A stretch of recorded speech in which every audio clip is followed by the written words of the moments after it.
성경은 구약과 신약으로 되어 있습니다. 구약은 옛 약속 그런 뜻입니다. 신약은 새로운 약속 그런 뜻입니다. 성경에는 수만 가지 하나님께서 우리 인간들을 향한 약속이 기록되어 있습니다.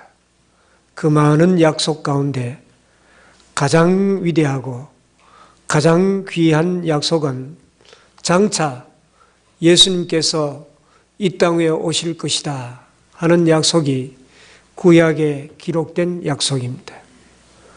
이것이 구약 성경의 최대 비전입니다. 그래서 사람들은 메시아가 오실 것을 기대하며 기다리고 살았습니다. 그러다가 이제 신약 시대에 들어오게 됩니다. 신약 성경의 중심은 구약 성경의 약속대로 메시아이신 예수님께서 이 땅 위에 오심인 것입니다. 실제로 예수님께서 약속대로 이 땅에 오셨습니다. 성경에는 예수님이 오시는데 하나님께서 사전에 면밀하게 준비하시는 과정을 보게 됩니다. 하나님은 약속의 하나님이십니다. 하나님은 약속을 이루시기 위하여 철저하게 준비하십니다. 출애굽을 위하여 이미 80년 전부터 모세를 준비하시고 그의 부모와 미리암을 준비하셨듯이 예수님이 이 땅에 오시는 일에도 하나님은 여러 사람을 사전에 준비하셨습니다. 하나님께서 역사를 이루시는 것을 보면 그 과정에 많은 사람들을 활용하십니다. 하나님의 섭리는 사람을 통해서 이루어지고 전개됩니다.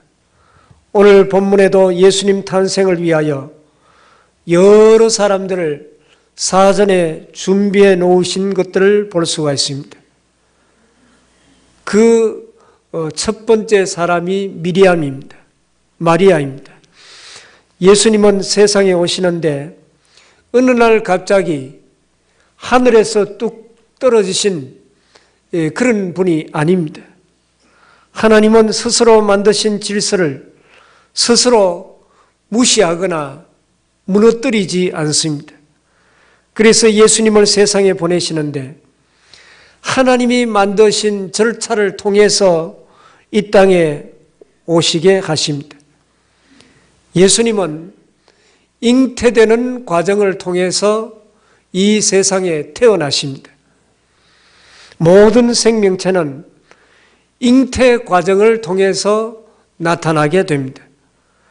예수님도 그 과정을 거쳐야 되는데 그러려면 한 처녀가 있어야 됩니다. 잉태할 몸이 필요한 것입니다. 그래서 준비된 처녀가 마리아입니다. 하나님은 그 많은 여인들 가운데 마리아를 선택하셔서 준비시키신 것입니다.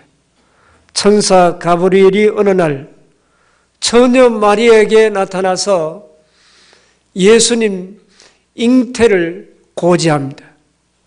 오늘 본문 18절 말씀 보면 그의 어머니 마리아가 요셉과 약혼하고 동거하기 전에 성령으로 잉태된 것이 나타났더니 그리고 누가복음 1장 31절 말씀 보면 보라 네가 잉태하여 아들을 낳으리니 그 이름을 예수라 하라 이렇게 말씀하셨습니다. 이 말을 들은 시골 처녀 마리아가 얼마나 놀랐겠습니까? 꿈의 환상으로 천사가 나타나더니 네가 아들을 잉태하여 낳을 것이다 라고 말씀하셨습니다. 놀란 마리아는 그 순간 깊이 생각에 잠겼습니다. 내가 아직 사내도 알지 못하는데 어떻게 잉태를 한단 말인가? 도무지 이해가 되지 않았습니다. 그래서 마리아는 질문합니다. 누가복음 1장 34절 말씀 보면 나는 남자를 알지 못하니 어찌 이런 일이 있으리까? 그렇게 질문을 하는 것은 너무나 당연한 질문이 아니겠습니까? 남자를 전혀 가까이 하지도 않고 알지 못하는데 임신을 해서 아이를 낳는다는 것은 불가능한 일이었습니다. 그것은 하나님이 만들어 놓으신 엄연한 세상의 질서입니다. 그때 천사가 대답하기를 누가복음 1장 35절 말씀 보면 천사가 대답하여 이르되 성령이 내게 임하시고 지극히 높으신 이의 능력이 너를 덮으시니 이름으로 나실 바 거룩한 이는 하나님의 아들이라 일컬어지리라. 사람에 의해서가 아니고 성령으로 잉태하게 될 것이다. 그렇게 말씀하고 있습니다. 이 말을 듣고 마리아는 곧바로 순종합니다. 누가복음 1장 38절 말씀 보면 나는 주의 여종이오니 말씀대로 내게 이루어지이다. 이 고백은 대단한 용기요 결단이 아닐 수 없습니다.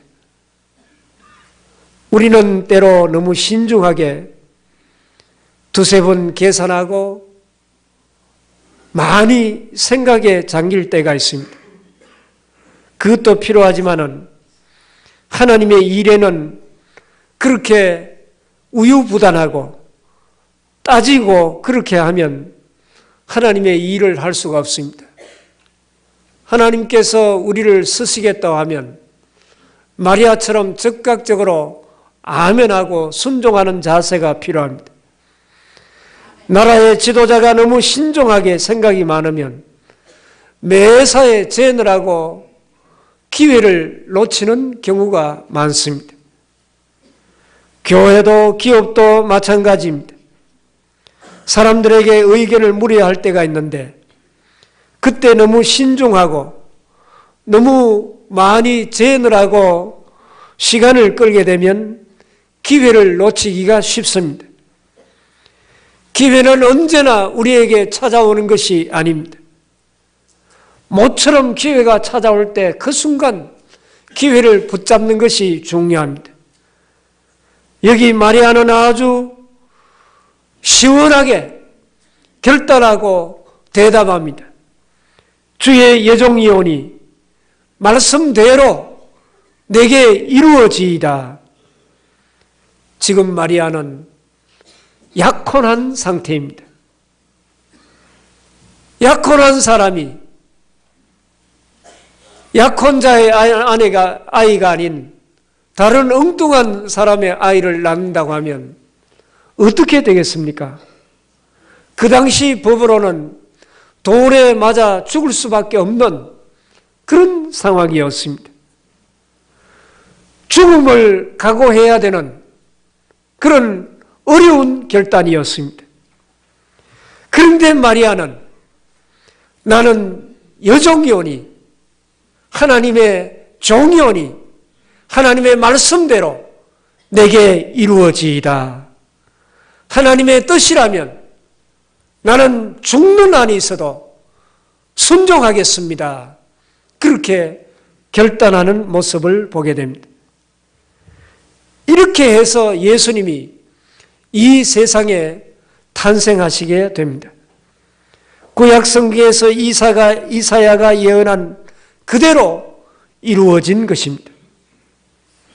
하나님은 예수님의 탄생을 위하여 마리아를 준비시킨 것입니다. 마리아는 순간 주님의 뜻에 순종함으로 말미암아 메시아가 이 땅 위에 오시는 위대한 일을 이루게 된 것입니다. 그리고 그 후에 마리아가 얼마나 큰 수모와 아픔과 그리고 고달픈 삶을 살았는지 모릅니다. 처녀가 임신을 하고 그 동네에서 사람들로부터 얼마나 손가락질을 당했고 멸시를 당했으며 사랑하는 아들 예수님께서 십자가에 달려 돌아가실 때 그의 마음이 얼마나 큰 고통이 있었겠습니까? 그럼에도 불구하고 마리아는 끝까지 꿋꿋하게 그 모든 일을 잘 감당해 내었습니다. 마리아의 고뇌와 아픔과 수고는 아무나 할 수 있는 일이 아니었습니다. 마리아는 하나님이 준비하신 사람입니다. 그리고 두 번째로 하나님께서 예수님이 세상에 오시는데 요셉을 사전에 준비하셨습니다. 요셉이 맡은 일도 중요한 역할이었습니다. 어느 날 요셉이 약혼한 마리아가 잉태했다는 소문을 듣게 됩니다. 베들레헴은 작은 동네입니다. 작은 동네에 처녀가 임신을 하게 된 것입니다. 그 소식은 순식간에 온 동네에 퍼지게 되었고 요셉도 그 소식을 듣게 되었습니다. 자기가 가장 아끼고 사랑하는 약혼자인 마리아가 자기와 전혀 상관없는 아이를 임신하게 되었다는 소식을 듣게 되었을 때 요셉의 마음이 어떠했겠습니까? 그는 배신감과 분노심에 어찌할 바를 몰랐을 것입니다. 신명기 22장에 보면 이럴 경우에 공개 재판을 통해서 마리아를 돌로 쳐 죽일 수도 있었습니다. 그런데 요셉은 그렇게 하지 않고 결심을 합니다. 오늘 읽어드린 본문 19절 말씀 보면 그를 드러내지 아니하고 가만히 끊고자 하여. 당시 요셉은 마리아와 약혼한 상태입니다. 요셉은 조용히 파혼을 결심합니다. 당시 약혼은 결혼하기 1년 전쯤 약혼식을 거행하는데 약혼을 하면 결혼하기 전이라도 율법상 부부로 간주합니다. 그래서 파혼을 하려면 이혼 정서를 써주고 정식 이혼 절차를 밟아야 됩니다. 그런데 마리아는 약혼한 상태에서 정절을 지켜야 됨에도 불구하고 이미 임신을 해서 배가 불러오고 있습니다. 그래서 요셉은 드러내지 않고 가만히 끊고자 하였던 것입니다. 이런 요셉을 오늘 본문 19절에 보면 의로운 사람이라 그렇게 말씀하고 있습니다.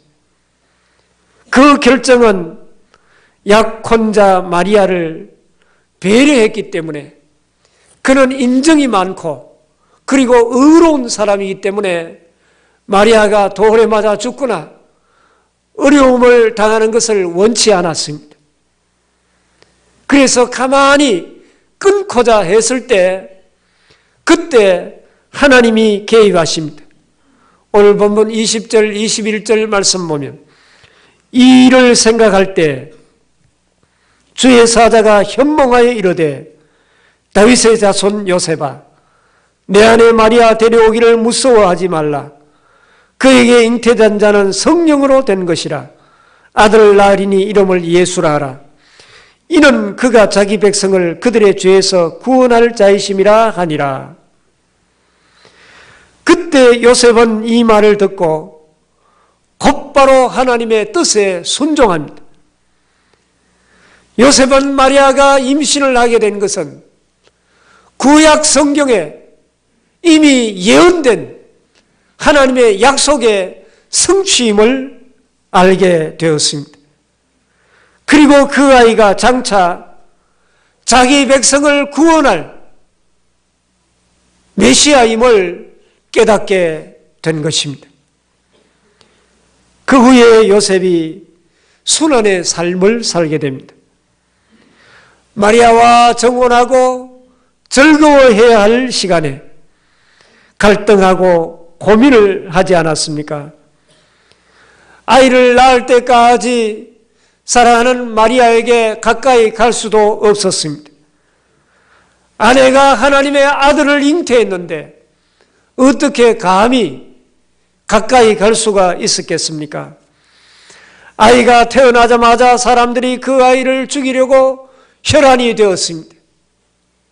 그래서 요셉은 아이를 얻고 애굽으로 피난을 가고 도망을 다니는 그런 어려운 일을 겪게 됩니다. 그래서 예수님이 무사히 이 세상에 오시게 된 것입니다. 하나님의 섭리와 하나님의 구속사는 이렇게 말없이 순종하는 사람을 통해서 이루어진 것입니다. 그래서 하나님의 일은 아무나 할 수 있는 것이 아닙니다. 조금만 억울한 말만 들어도 나는 못하겠다고 포기하고 뒤로 물러서는 사람들이 얼마나 많습니까? 조금 손해만 보아도 기겁을 하고 도망하는 사람들이 많습니다. 하나님의 일은 아무나 하는 것이 아닙니다. 마리아나 요셉은 예수님이 이 세상에 오시는 대역사에 하나님께서 귀하게 준비하신 사람들입니다.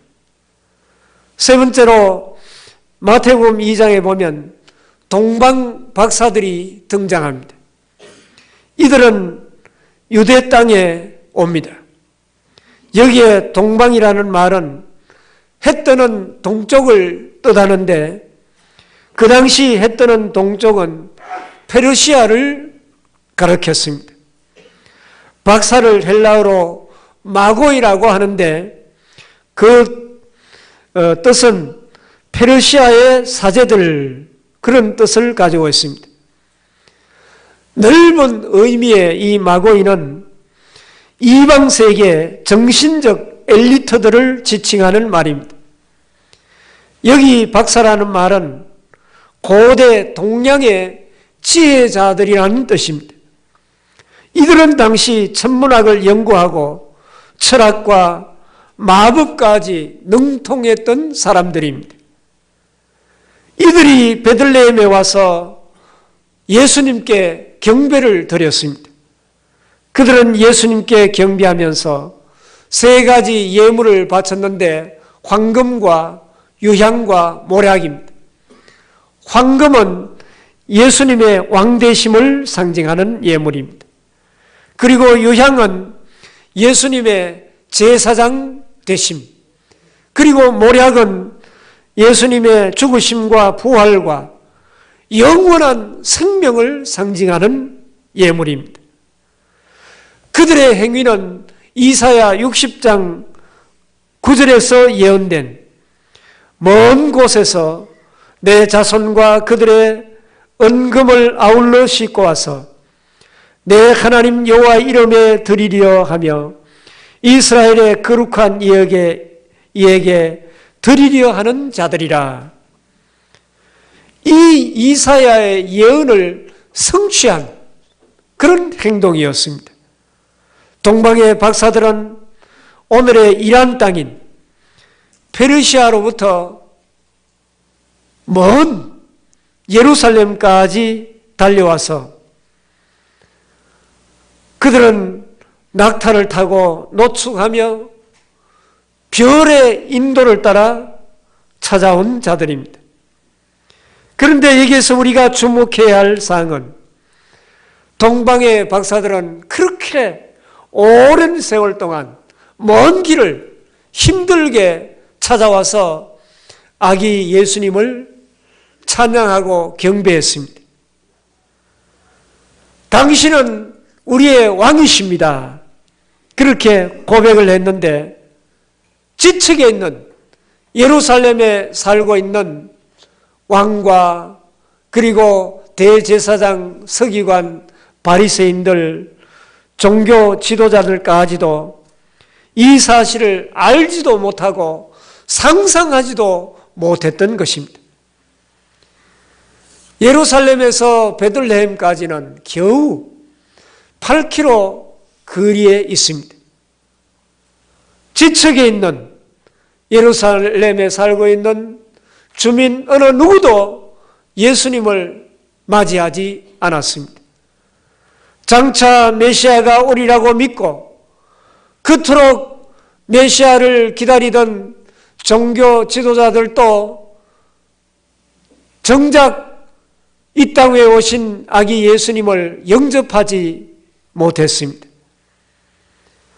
동방 박사들은 수십일 동안에 걸쳐서 예루살렘을 거쳐 베들레헴까지 와서 아기 예수님께 경배하고 돌아갔습니다.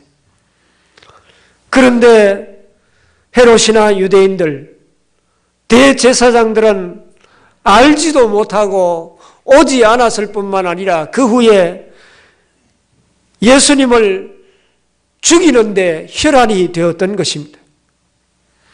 이방인들은 멀리서 알고 찾아와 경배하는데 가까이 살던 이스라엘 백성들은 메시아의 탄생을 알지도 못했을 뿐만 아니라 오히려 아기 예수를 죽이려고 하였고 예수님은 급하게 이집트로 피난 갈 수밖에 없었습니다. 그 결과 이스라엘은 구원에서 멀어지고 이방인은 구원에 더 가까이 다가간 것입니다. 이것이 마태복음이 주는 메시지입니다. 마태복음은 예수님이 이 땅에 오셨는데 반갑게 맞이해야 할 유대인과 제사장들은 그를 핍박하고 죽이려고 했기 때문에 예수님은 피난을 가셨다고 기록하고 있습니다. 그런데 유대인들이 그토록 경멸하던 이방인들은 예수님께서 오심을 알고 먼 길을 찾아와서 예수님께 경배함으로 그들에게 구원의 빛이 비추게 되었다는 사실을 우리에게 소개하고 있습니다. 이것을 밝히려고 하나님은 동방 박사들을 사전에 준비해 두신 것입니다. 그리고 네 번째는 예수님의 탄생의 역할을 하도록 또 목자들을 준비하셨습니다. 예수님의 탄생 소식을 처음으로 듣게 된 사람들은 들에서 양을 치던 목자들이었습니다. 목자들은 그 당시 사회로부터 가장 소외된 사람들이었습니다. 가장 비천하고 초라하고 뒤처진 관심 밖의 사람들이 목자들이었습니다. 그런데 그 소외된 사람들이 예수님의 탄생 소식을 가장 먼저 듣고 찾아와 경배하고 영광을 돌리는 그런 은혜를 입게 된 것입니다. 누가복음 2장에 보면 그들이 밤에 양떼를 지키는데 주의 천사가 그들에게 나타났습니다. 그들이 양을 치던 들은 베들레헴에서 약 3km 떨어진 빈 들이었습니다. 목자들은 추운 날 밤 밖에서 양들을 돌보고 있었습니다. 1년 중에 가장 어두울 때이고 밤이 깊을 때입니다. 그때 갑자기 천사가 그들에게 나타나서 메시아 탄생을 알려주었던 것입니다. 누가복음 2장 10절에서 12절 말씀 보면 천사가 이르되 무서워하지 말라. 보라, 내가 온 백성에게 미칠 큰 기쁨의 좋은 소식을 너희에게 전하노라. 오늘 다윗의 동네에 너희를 위하여 구주가 나섰으니 곧 그리스도 주시니라. 너희가 가서 강보에 사여 구유에 누워있는 아기를 보리니 이것이 너희에게 표적이니라.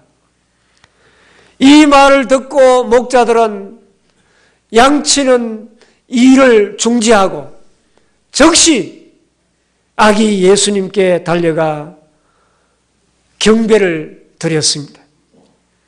그 당시에 가장 천한 직업, 가장 소외된 사람들에게 하나님은 메시아신 예수님의 탄생 소식을 알려주었던 것입니다. 왜 가장 천시받던 이런 사람에게 메시아의 탄생 소식을 먼저 알려준 것입니까? 그것은 태어나신 예수님께서 장차 어떤 삶을 살게 될 것이며 어떤 죽음과 어떤 역할을 하게 될 것인지를 보여주는 상징일 것입니다. 예수님은 33년 동안 짧은 인생을 살면서 무시당하셨고 박해를 당하셨으며 가난하고 헐벗고 초라한 삶을 사셨습니다. 비웃음을 당하고 업신여김을 받았고 조롱을 받고 십자가에 달려 비참하게 돌아가신 것입니다. 하나님은 예수 탄생을 위하여 여러 사람들을 준비하셨습니다. 마리아를 준비하시고 요셉을 준비하시고 동방 박사들도 준비하셨습니다. 그 시대에 가장 비천한 삶을 살던 목자들을 준비하여 경배하도록 했습니다. 그 밖에도 하나님은 여러 사람들을 준비하셨습니다. 사가랴와 엘리사벳, 의로운 시몬, 주야로 금식하던 안나를 준비하시고 모두 성령 충만하여 아기 예수님을 기쁨으로 영접한 이들입니다. 예수님은 이렇게 해서 인간을 구원하시기 위하여 이 땅에 오신 것입니다. 마리아와 요셉, 동방 박사들은 그리고 비참한 목자들은 특별히 예수님이 이 땅 위에 탄생하시는데 귀하게 쓰임받은 인물들입니다. 하나님은 예수님이 오심으로 준비가 다 끝난 것이 아니고 지금 이 시간에도 여전히 준비하고 계십니다. 그것은 오늘 저와 여러분들을 위한 준비입니다. 나의 인생을 위하여 준비하시고 나의 내일을 준비하시고 나의 종말을 준비하고 계십니다. 하나님께서는 우리를 통하여 하나님 나라에 귀하게 서임을 받도록 우리를 불러주시고 또 놀라운 계획을 가지고 계십니다. 우리 한 사람 한 사람 하나님께서 불러주신 것은 하나님께서 우리에게 귀한 사명을 주시고 하나님 나라에 더욱더 귀하게 서임받기를 원하십니다.